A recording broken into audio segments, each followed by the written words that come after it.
On April 19th, the rematch that UFC fans have been waiting for will finally go down. It's a great pleasure for us to be hosting the first ever UFC event at the Bell Center. This thing sold out 22,000 seats in 2 days. This is the biggest UFC event ever. A lot of people, including me, said Matt Serra didn't have much of a chance. He knocked George St-Pierre out in the first round. Shocked the world. I want to thank Matt Serra for taking this fight in Canada, George St-Pierre's hometown. Fighting for the world title in my hometown, it's a dream come true. The interim belt doesn't mean nothing to me. I'm gonna have to beat the champion. His name is Matt Serra. New Yorker Matt Serra, who shocked the world in April of last year, aims to defend his title from the man he upset, Canadian George St-Pierre. I'm just gonna hit as hard as I can on him. And it's gonna be nobody else, it's gonna be me and him, and the best man will win. This guy's gonna have to want to come back and make an example of me, and I'm not gonna be making an example of him, you know? And I'm coming for war, man. I'm coming to battle. Also facing off on the 19th are two of the world's top middleweights, former UFC champ Rich Franklin and the 185-pound winner of Season 4 of The Ultimate Fighter, Travis Lutter. This is probably my last straw. You know, it's either do or die. That's what's on the line for me. I look for him to come in ready and hungry. UFC World Welterweight Champion Matt Serra versus interim welterweight champion George St-Pierre. Former middleweight champ Rich Franklin versus Ultimate Fighter winner Travis Lutter. The countdown to UFC 83, Serra versus St-Pierre 2, starts now. I want you to fight clean, fight hard. On April 7th, 2007, Matt Serra entered the octagon as a 10-1 underdog against world welterweight champ George St-Pierre.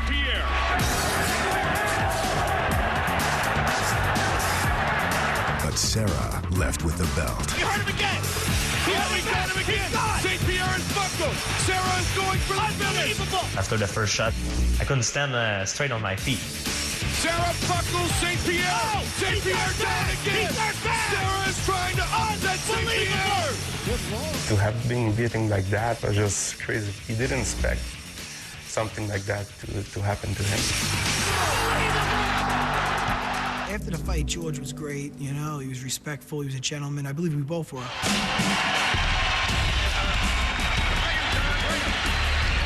And then when I heard, you know, the excuses he made a few weeks later about if it was so-and-so, he wouldn't have took the fight. If I was going to fight Matt Hughes, I would never take that fight. But I told myself, oh, it's Matt Serra, you know, I can beat this guy. To me, it made me, you know, feel like the guy was a liar. And it was extremely disrespectful. A few months later, St-Pierre angered Serra again. In a print interview, he claimed that he was dogged by personal problems in the weeks before the fight. All the interview was the same. I lost a better man, that's all. And I felt like always people tried to dig inside, and I couldn't go nowhere without people asking me, hey, what happened? You didn't look like you were the same. What happened to you? At one point, I just cracked. I just decided to tell that I had problems. There were lots of things going against him. Our cousin had a car accident and he died. He was very young. He was 17 or just turned 18. At the same time, my father was very ill. And of course, for my brother, it was tough. It really affected him. There were all sorts of emotions that I imagine could have distracted him, stopped him from focusing on the fight. And Matt Serra flipped. To me, you know, he's thinking he beat me easy, and how do I not get insulted by that? To me, that's when he crossed the line, and I retaliated and let him know, hey, man, you know, F me, F you, dude. You know, how dare you? I don't let nobody get into my head at this point. You can say whatever I want. I'm not gonna fight with my anger. I'm gonna fight with my heart. I thought we were cool. He should really not be influenced by whoever's, you know, and pulling the strings on this puppet. That's how I felt about it, man. Dude, you know, I mean, you were always a good guy up until now. Don't become a I think the pressure broke him down. That's why he started coming up with excuses. He had to convince himself that something was wrong. If something happens, goes wrong in there, we're not gonna use excuses. Never use excuses. My dad was sick, had management problem, had personal issue, physical issue. He has no idea of what I was going through. Then it was Serra's turn to rock the boat. You're full of you're not even training, are you, Frenchie? You know what I mean? Drink your red wine, go to your hockey game, and shut the up. Dude, that's me in the red, man. That's a race car in the red, you know? He said, go back to your red wine and hockey game. He said the F word, Frenchie. It's like calling a black guy the N-word, or calling a black guy in the South, hey, boy. And, you know, I'm not French, but it's insulting to hear that. He doesn't only insult me, he insults the whole Francophone population. I can give a rat's ass if the guy is French, Polish, or Greek, dude. It don't matter to me. I mean, come on, dude. As a kid growing up, I love Pepe Le Pew. He's my favorite Looney Tune. Lighten up. What the where'd that come from? Pepe Le Pew. I think a champion should not act like that. You know, I'm not somebody who trash talk, but I'm gonna do my talking in the octagon April 19th. I ain't gonna say no apologies, man. You cross the line first, and then I say something, and then you're offended by what I say. Screw you, man. Don't open your mouth, and we won't have any problems. The rematch will be the first UFC fight ever in Montreal, George St-Pierre's hometown. This is an historic event, man. This is the first time ever in Canada, and I'm a part of it. It's like I'm fighting in my backyard in Montreal, in front of my people. I'm expecting a lot of booze, you know what I mean? I'll go in there with my crew. I'll tell Longo to keep the car running, and we'll go in there, we'll have a good time. Keep the car running, Longo. I'm having my revenge. I'm fighting Serra for a world title, so I can't wish for a better scenario. It's gonna be crazy. It's gonna be crazy. Everybody is talking to me, calling me. I think the energy at the Bell Center is going to be really something. The Quebecois fans here, they love a good fight. Whether it's on the hockey rink or in the cage, they gotta love it. And Serra and George are gonna light up the place. The fans, there's gonna be no fans sitting down. This one definitely reminds me of Rocky IV, you know? A little Italian-American guy goes over to the other country and fights the big experiment, you know? Except, you know, instead of Russia, it's Canada. I'm like Rocky III when I lost the first time and I come back the second time and I beat up the guy. You know, you want to show me the real GSP? Show it to me, man. I'll be there. You know, we'll see what goes down. Next, the making of a champion. Before we went out to the cage, I said, listen, this guy's a tapper. Let's make him tap again. It's like, hey, you know, go ahead and count your chickens, homie. You can count some people out. Don't ever count me out. 5 rounds for the UFC welterweight championship.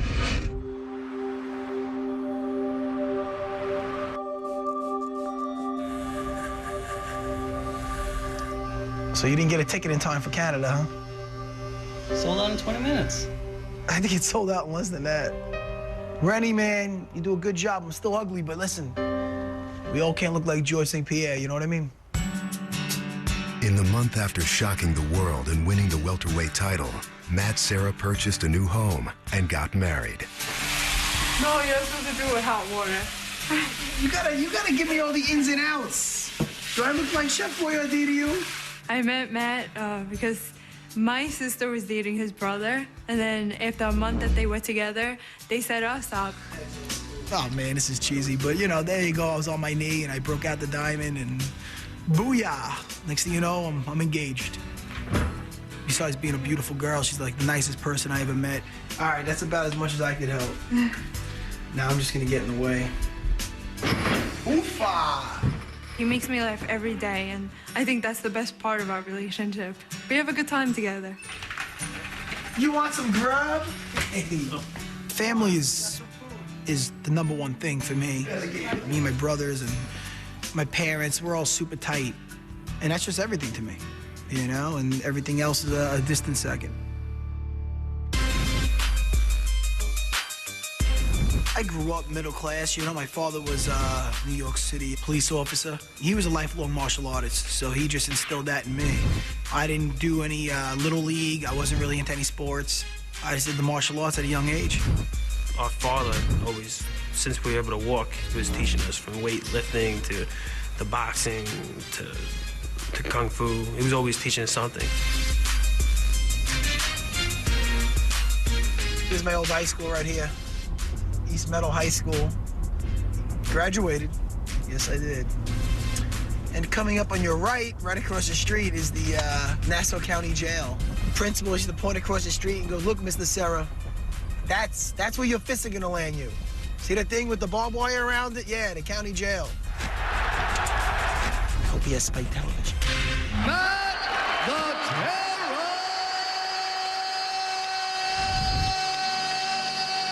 Naturally compact in stature, Matt became fixated with Brazilian Jiu-Jitsu, a refined discipline that appeals to smaller fighters. My father, he found action tapes of this family of fighters called the Gracies. And they were tough guys that they were fighting, these brawlers and all different types of people. The Gracies were taking them down and choking them, and we figured we better learn this stuff because we want to be the ones doing the choking than the ones being choked. I became just obsessed with Brazilian Jiu-Jitsu, and I took to that like a fish to water. First time I ripped an arm lock, I was like, man, this is amazing. By the time he was 20, Matt was commuting daily from Long Island to Manhattan in order to train at the world-famous Renzo Gracie Academy. He was relentless, basically whooping everybody in the class one right after each other, even at an early age. Matt had his first UFC fight in 2001, a knockout loss to Shoney Carter.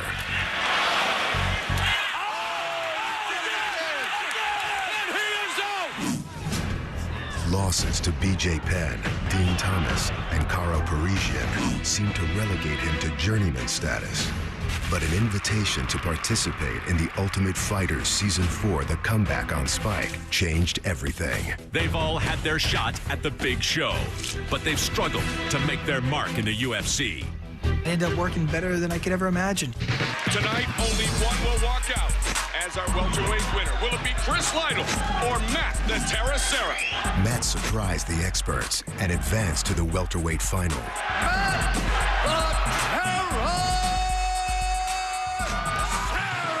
The victory earned him a shot at the welterweight champion, George St-Pierre. I just stayed in the moment, ended up getting a title shot.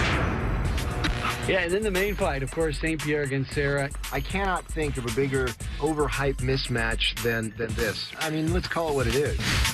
Matt was a 10-to-1 underdog, regarded by many as simply a TV champion. Yeah, that's bull. You know, I mean, those are guys that really don't know anything about the sport. The guy had fought Dean Thomas. He fought B.J. Penn. He fought Caro Parisian. I mean, he fought the top guys in the field. It's all about seizing an opportunity. Give me two more. Okay, two more. Beat whoever they put in front of me. Got a shot at the title. That wasn't handed over to me. I had to train my ass off for that fight. 5 rounds for the UFC Welterweight Championship of the World. Before we went out to the cage, I remember telling my brother, we looked at each other's eyes, and I said, listen, this guy's a tapper. Let's make him tap again. I said, that's the difference with Serra. We don't tap. Matt Serra has been telling us the last few days, get ready for me to shock the world.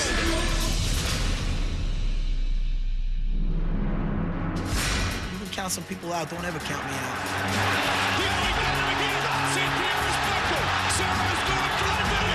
You know, they didn't see that coming. Nobody saw that coming, except for the people closest to me. Good Lord. He's hurt him 3 times in the last 60 seconds. It's over! Unbelievable! Serra is the new welterweight champion of the world! That was incredible!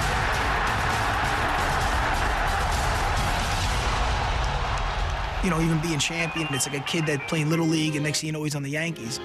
It's just crazy, man. I'm on Spike Television. I got the championship of the world. I was a kid from Long Island, you know, and I made all this happen, man. And it's just nice to see what I built up. Just from where I came from and to where I'm at now, it's just an amazing journey, man. And it's not over yet, and I'm enjoying every second of it.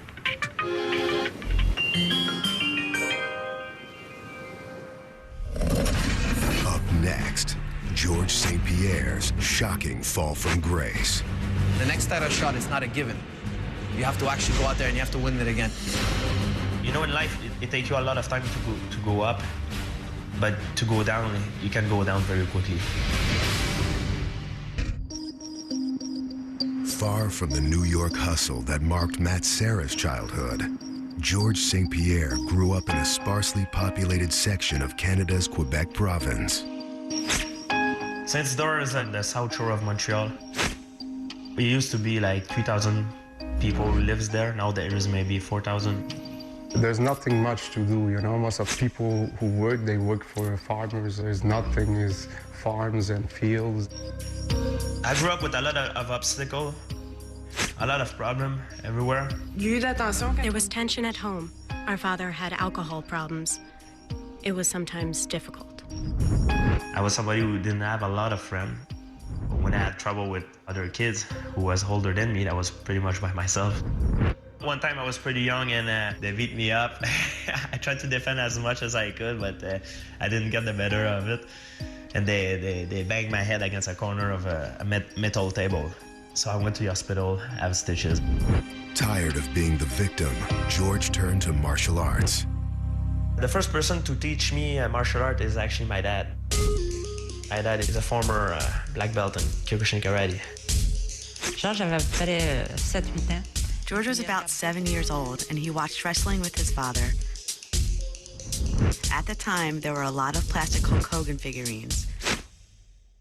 And he stood straight up one day in the living room and said, "One day, for sure, there will be George figurines." The crazy thing I remember about him is the legs, how muscular they were and how athletic he was. At one point, he learned how to walk on his hands. It lasted one whole spring and summer. He would walk all over the house with his legs up in the air. Only the staircases he wouldn't go up on his hands. When George was 12, he watched the first Ultimate Fighting Championship. Rio de Janeiro, Brazil. His life would never be the same. When I saw the first UFC, Royce Gracie won everything. And I remember I was always wondering, how come a small guy like this can beat up everybody? I do remember like the sentence he told me. He told me, "Hey, one day I'm gonna do that." And I said, "My gosh, George, you will never be able to do that. You're dreaming, you come from Saint-Isidore." At our house, we all persevere, but we never had the drive George has. George is exceptional. He believes in something. In 2001, George won his first professional fight, a first-round TKO. They would come in the gym and just put in endless amount of hours perfecting his game, and you just realize that a guy who's going to dedicate that much, sooner or later is going to break out big.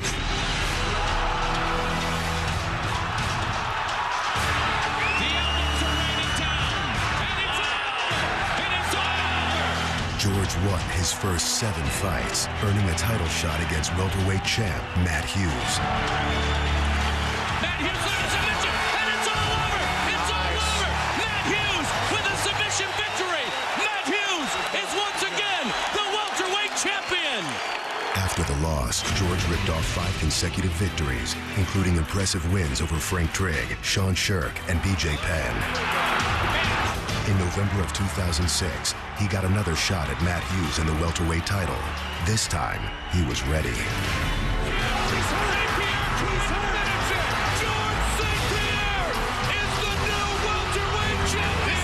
I reached my goal. You know, I was in a dream. You know what I mean? Seemingly overnight, George became a star. A few years ago, George could walk down the street and nobody would bother him, nobody would even recognize him. Now when he walks around or we go for lunch, he's always asked for autographs, he's always being mobbed. The sky's the limit for George. I mean, the guy's popular, he's good looking, he's charismatic.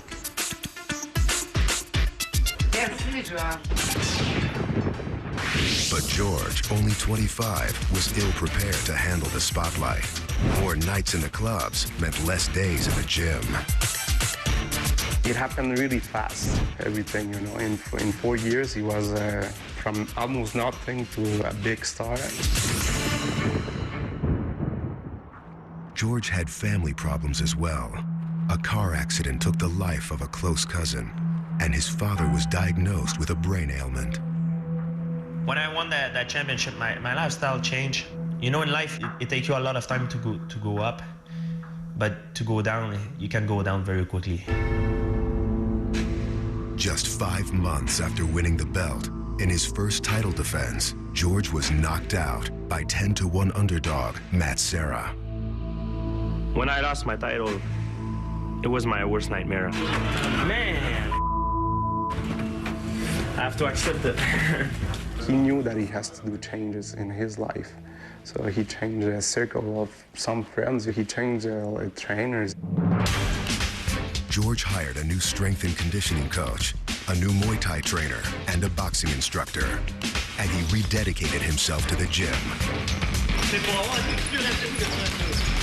He's been training with us since May of last year, and the transition that I've seen in almost a year, it's phenomenal. When we tested him originally right after Serra, he had trouble with 10 bodyweight chin-ups, and now he's doing it with 100-pound dumbbells around his waist for 3 reps.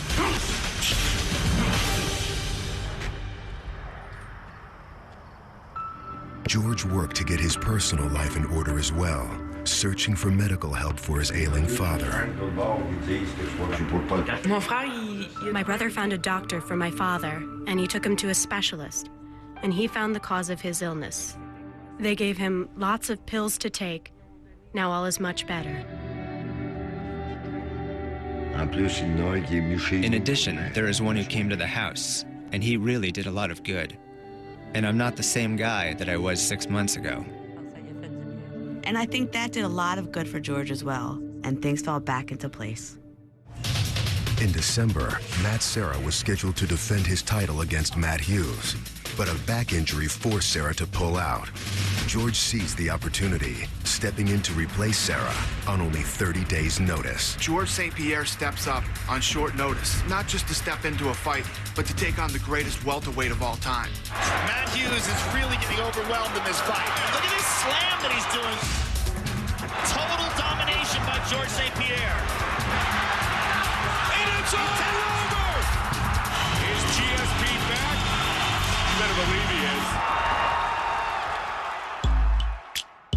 The victory earned George the interim welterweight title, but that didn't satisfy the former champ. When he won the interim title, he took the belt off and said, you know, this is not what I want. It's a good honor, but the real champion is Matt Serra, and until I don't get my belt back, I'm not gonna consider myself champion. That's what I plan to do April 19.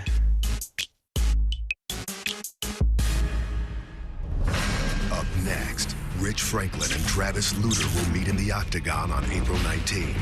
But Lutter has already thrown the first punch. I say bull. I don't think he was hurt. I've never heard of anybody having a fake surgery before.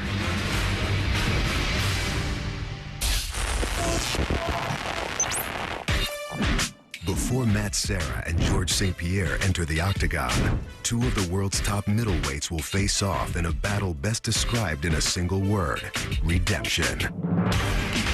This is a big fight for both guys. Rich Franklin looking to get back into the mix and possibly get another shot of winning his title back, and Travis Lutter looking for the opportunity that he blew last time he was here.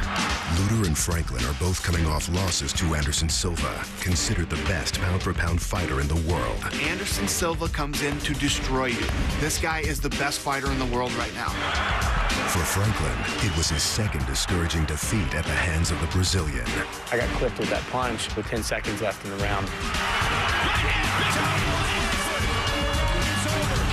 My cornerman had to come out, pick me up, and carry me back to the corner. That's generally never a good sign. For Lutter, victory seemed to be in hand.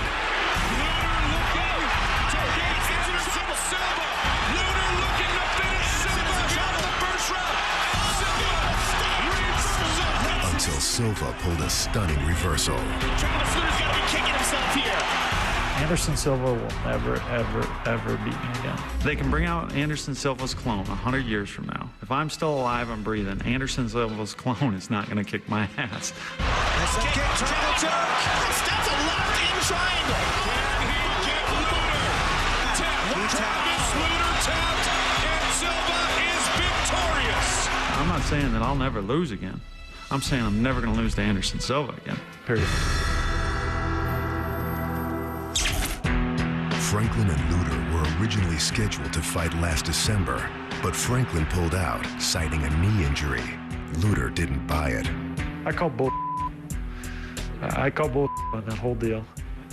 I heard Rich is pulling out of the fight, and that he doesn't want to train through the holidays. He wants to spend holidays with his family. Huh? Okay, true. I like spending time with my family during the holidays. There's nothing wrong with that.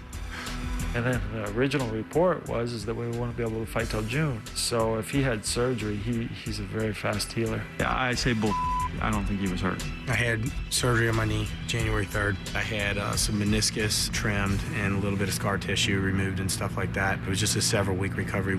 I guess I could take pictures of my scars and post them on my website. I've never heard of anybody having a fake surgery before. On April 19th, Franklin and Luter will settle their differences in the octagon. I've saw more of Rich Franklin's fights than anybody I've ever saw before. I feel like I know where he's dangerous. The only thing we haven't saw a lot of is with him on his back. Great job done by Franklin. Oh, he tried to throw the big one.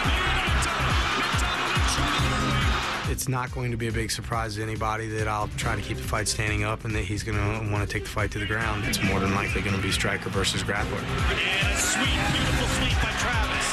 That's Brazilian Jiu-Jitsu 101. It's a bad spot for Lindland. I could stand up there and bang with him, but I'd much rather not roll the dice and just take him to my strength. I've heard his jiu-jitsu skills are crazy insane, and I've heard it from reputable sources, friends of mine that have trained with him. I'm going to take him down. And once the fight goes to the ground and the fight's mine, I want to take his arm or his neck with me back to Texas.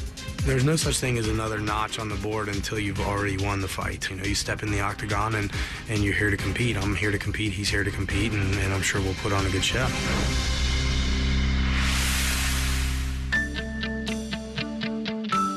It's been a meteoric rise for 33-year-old Rich Franklin. From math teacher at Oak Hills High in Cincinnati to local celebrity. Franklin looking for the finish. Bam! It's all over. That's a Rich Franklin is the middleweight champion. You learn to accept one from the kind of person who sent report cards home with my signature on them and kids could care less about, to, hey, people want your autograph and you motivate certain people, so this is just now your role in life. And it's still surprising that I'm that person. Late last year, Rich took a step towards a new kind of fame as a movie star. I did a movie called Weapon. It's a lower budget action film, and I played the main role in the movie.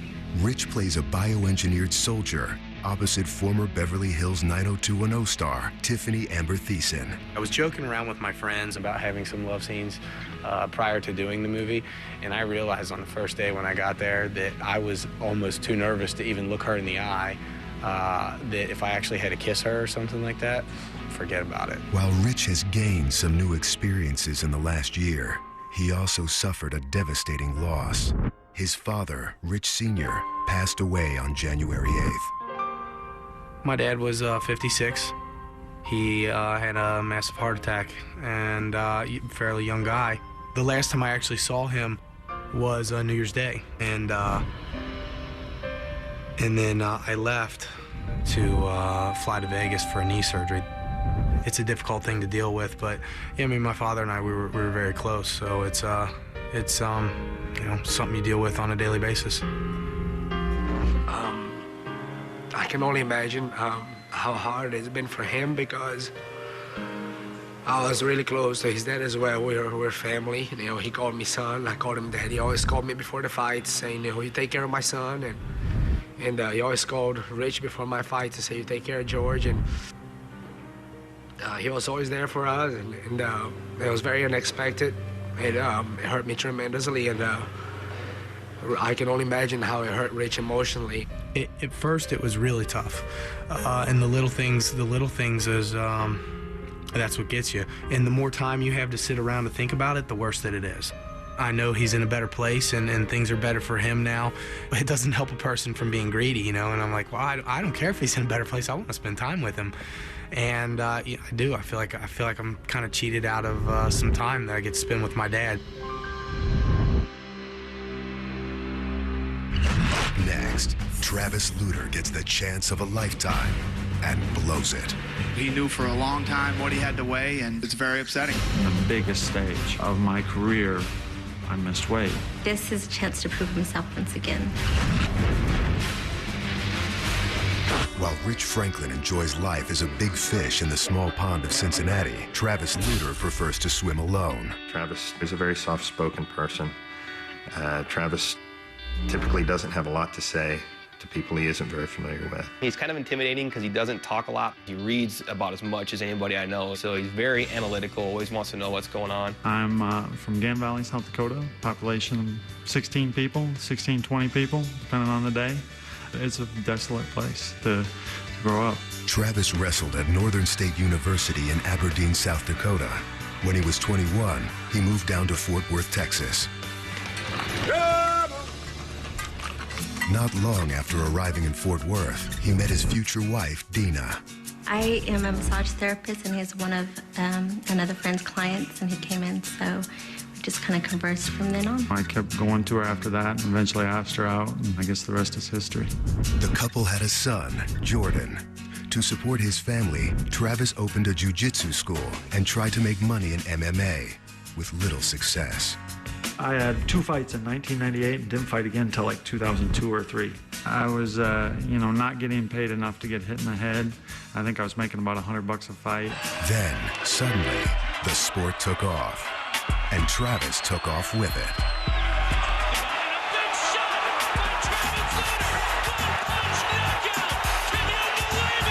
I fought in Denmark, Sweden, Abu Dhabi, England, Brazil, Japan.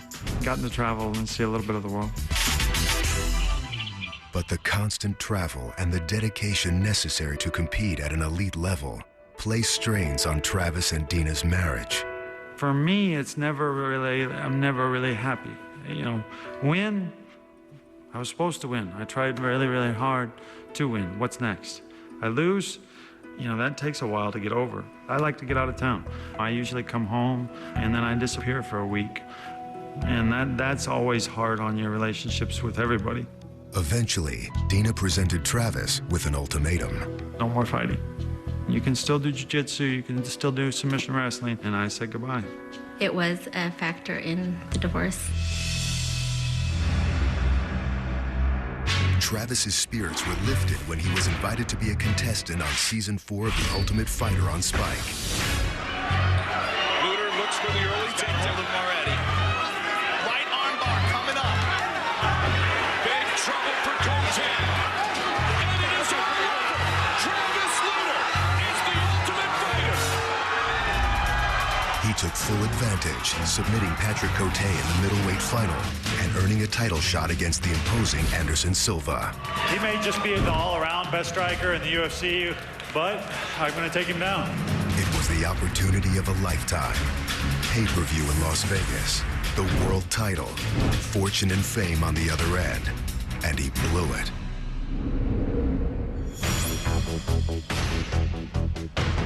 Travis left to go to his camp over there in Vegas, a little bit heavier than trying to get all the extra advantage that he could. Travis arrived in Vegas at 208 pounds. He needed to hit the scale at 185. 187 for Travis Lutter. Just 2 hours to lose 2 pounds. 4 hours out, I quit sweating. We spent an hour in the sauna, and I came out, I was the exact same weight. Went back in, did it all over again, stayed in as long as I could, came back out, same weight. 186 and a half. Didn't make it. It's self-induced torture. You feel like you're dying. It was a miserable day. Obviously, he knew for a long time what he had to weigh, and, it's very upsetting. I wrestled all through high school, college. I've never missed weight before in my career. The biggest fight of my life, the most important thing that I ever had going on, I missed weight.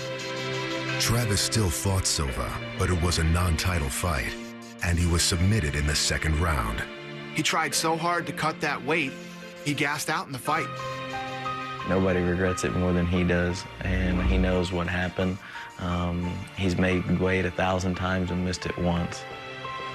It broke my heart, it broke a lot of fans' hearts, and I'm not doing that again.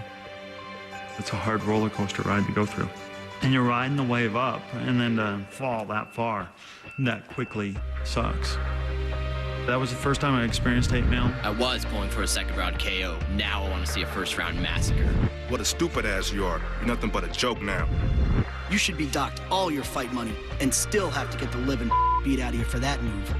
You know, I don't know how much hate mail Osama bin Laden gets, but, you know, if he gets half of what I get, I guess we'll both rot in hell together. It's just one of those things, you know, it's like we're both, we weren't very well liked at that point in time in history.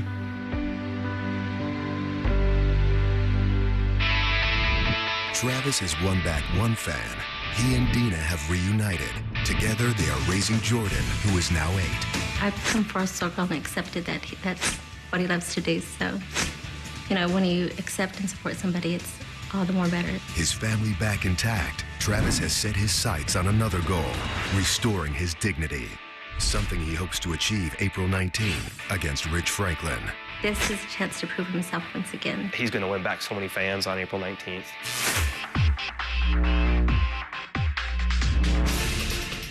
I'm going to take Rich down, I'm going to beat him up, and we're going to see if Rich can stop me. That's what's on the line for me. This is my pride. Up next, Serra and St-Pierre deliver their parting shots. I have one job, and my job will be to destroy him. I'm going to get my ass beat? All right, we'll see. You know, I don't think so.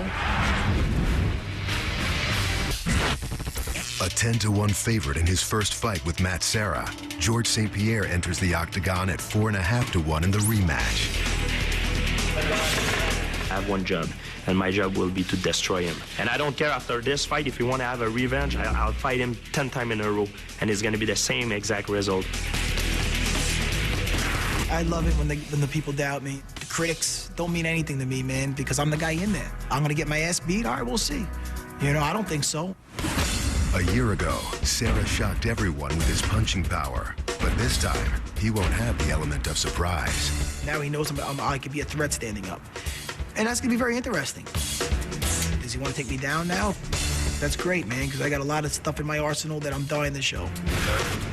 He's a very decorated fighter in Brazilian Jiu-Jitsu, which is his first strength. But he's got to find out that I'm not bad in Jiu-Jitsu myself. If I have a chance to go for this finish on the ground, I will go for it. Serra's camp admits that their fighter can't match the athleticism of St-Pierre, but maintains that he holds the mental edge. He buckled under the pressure. I think he's not a strong-willed guy that way. I think that's why he needs his mental coach to try to convince him of certain things. A lot of people have been accusing me that I had mental issue. I think if people would really know what happened to me, they would probably all have the same issue. His mind's not right. I heard one interview of him saying, like, thank God the ref was there to stop the fight, or I would have got hurt or permanently scarred. I'm like, you gotta be kidding me. I'm like, you a fighter? A lot of people ask me, what is your weaknesses? I would say it's probably my experience. I'm 26 years old, I'm fighting guys who are over 30 years old. So I have to compensate this lack of experience with my athleticism and with my skills. That's what I do. George will also be buffeted by the raucous hometown crowd.